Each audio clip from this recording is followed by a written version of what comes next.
Hello and welcome. This will be the Team Time Zones presentation of National Healthcare Corporation, or NHC's, information system processes. We're going to be role playing.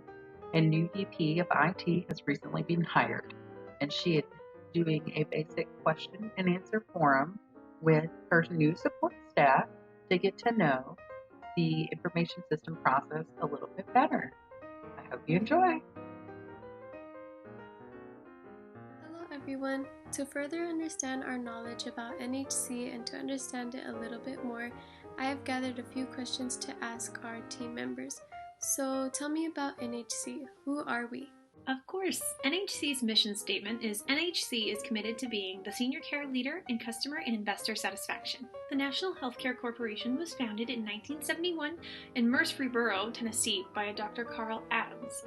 His mission was to provide superior nursing and medical care in a quality of life environment. Great, so what kind of facilities do we have?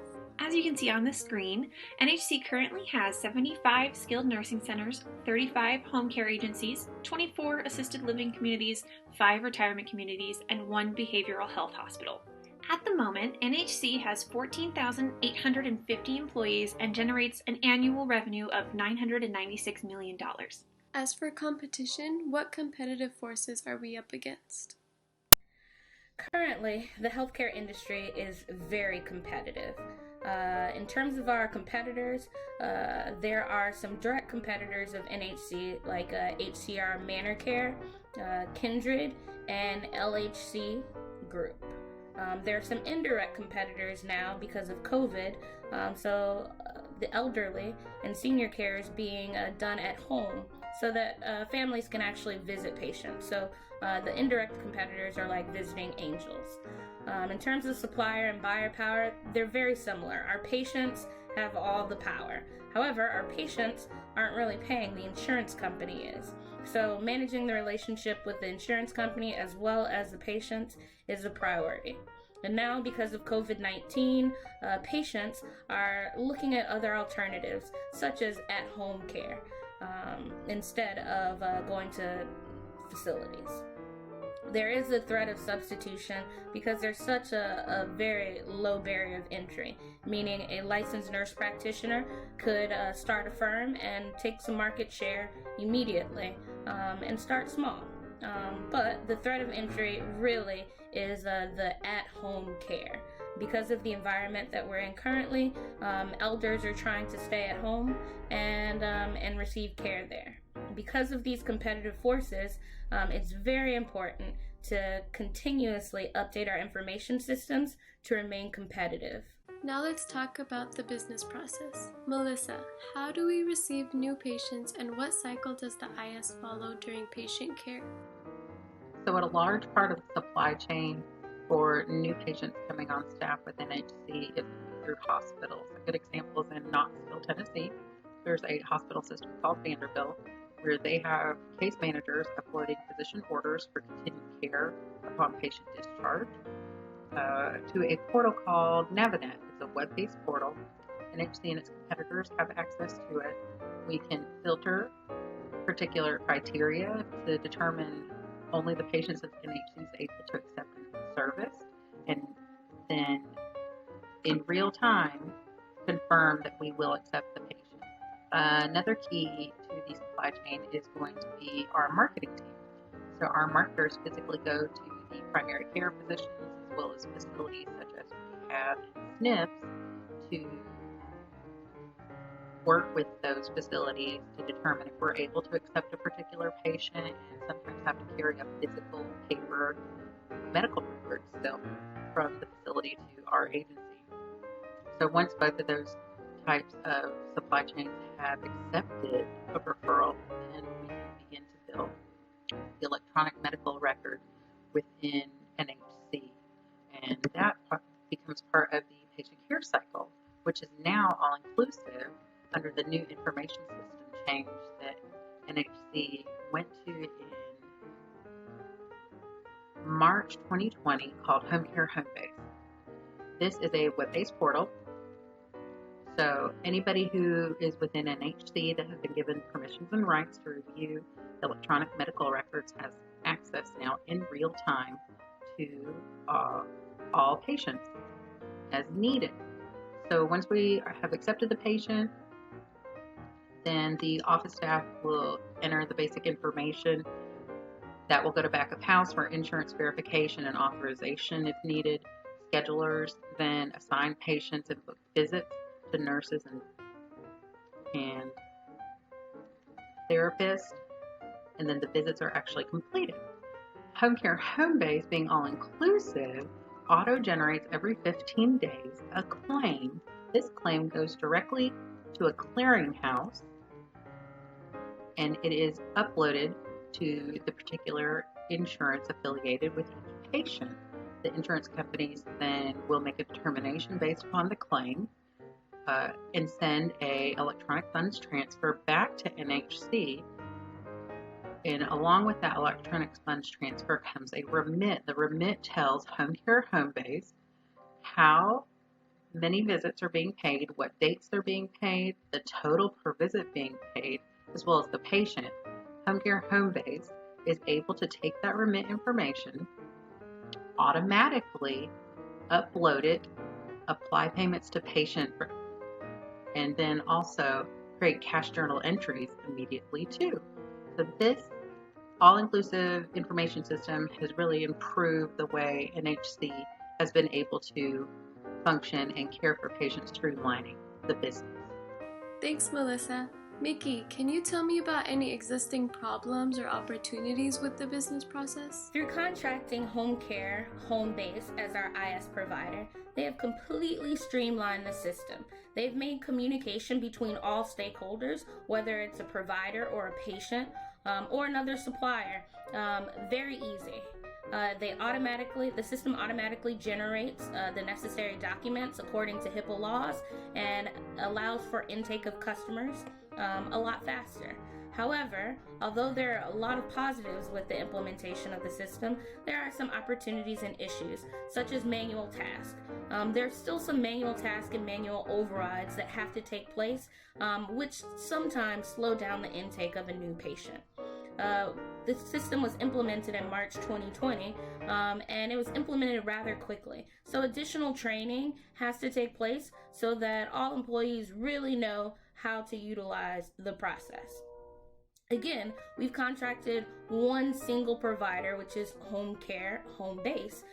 So having all of your eggs within one supplier basket could cause issues down the line when looking at other providers in the future. And of course, lastly, this is a completely web-based application. So there's some risk involved regarding data loss and security. How does IS support the mission and our critical success factors? Since NHC has a mission to be the senior care leader in customer and investor satisfaction, there are a couple of critical success factors that are important. For example, reputation management. The information system provides a comprehensive experience for the customer such that they'll have a positive experience and really help NHC have a positive reputation. Again, the physician access and healthcare outcomes, one of the most important things. By having this information system that compiles all the information into a CRM and giving physicians access helps to be able to treat the patients better. Of course, facilities management, allowing all the different facilities to be aware of what other facilities are doing and managing them effectively. The information system helps with that. And most importantly, the effective revenue cycle, ensuring that NHC is paid according to the services that are rendered.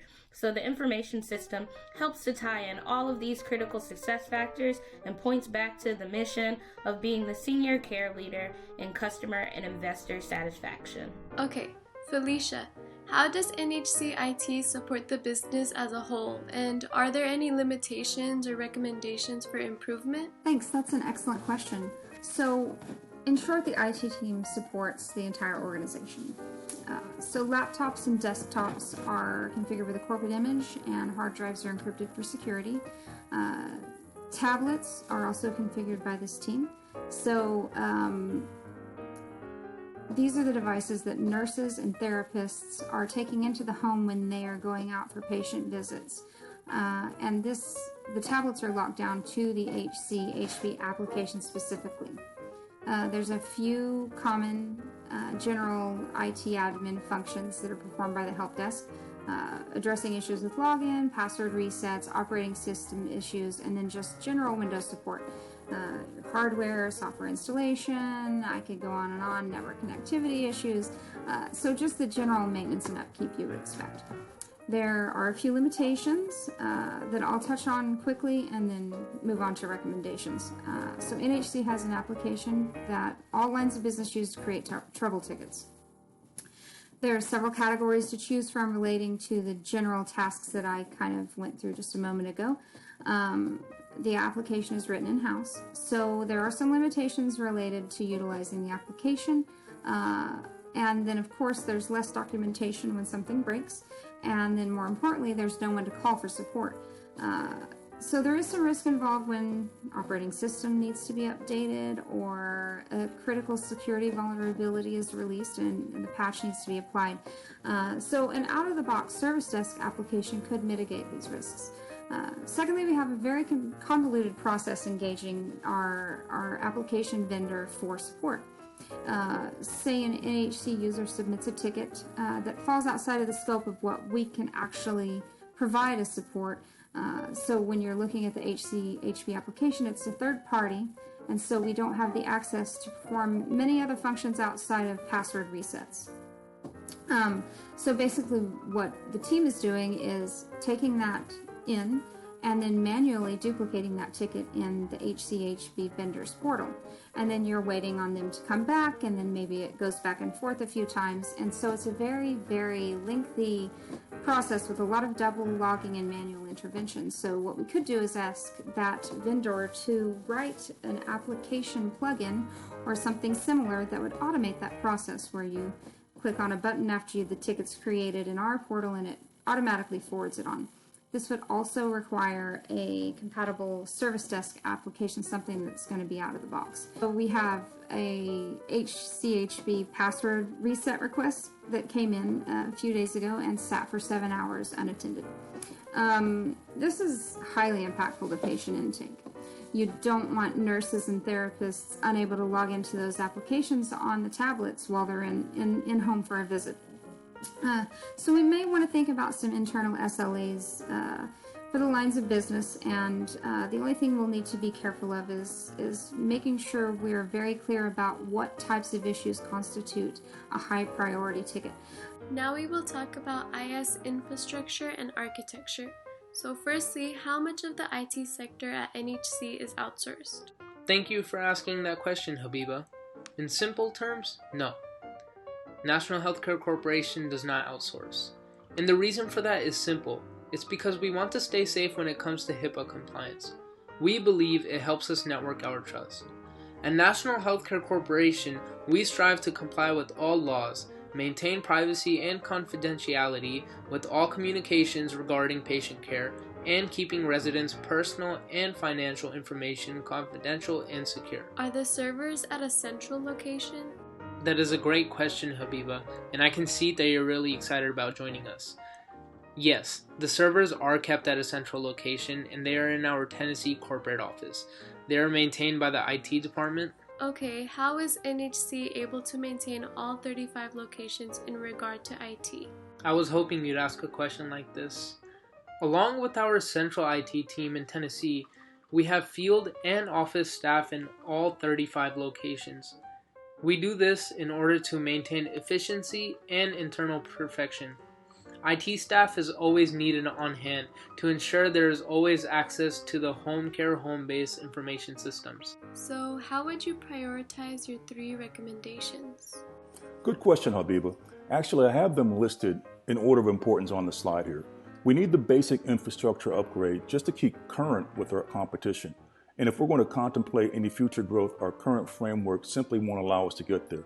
Additionally, we'll need this to happen if we want to consider the next 2 recommendations. For instance, the at-home plan needs to be comprehensive and encompass operations, finance, clinical, and all support functions to ensure that we have considered the needs of all departments as well as our medical directors and suppliers to be ready to launch at-home care in case the board of directors and/or senior management direct us to move forward. Great. And can you tell me which recommendation presents the greatest risk to NHC if we delay or forego? Certainly. Well, so consistent with the stated prioritization, our greatest risk comes from delaying the basic system infrastructure upgrades. Everything else that we will want to accomplish from an IT perspective will rely upon the infrastructure upgrades before we can make any material improvements elsewhere. Does that make sense? Yes, definitely. So are you proposing these recommendations in a phased-in approach or all at once? I would definitely suggest that we would move forward with a phased approach as opposed to all in, all at once. The reason is we want to install and implement one system at a time so that we can really stress test all the components to make sure that it's consistent and functioning to our needs and expectations. Secondly, we don't really have sufficient headcount right now in our current status to attempt to accomplish all of these all at once unless we were to go and outsource some activities. And at this point, I think it might better serve us to keep this in-house for the time being. Then lastly, from a user adoption perspective, I wouldn't want to give our providers or employees too many new systems to learn all at once, if that makes sense. Thank you so much for answering all of my questions and explaining more about NHC. I definitely learned a lot more about its policies and the company overall.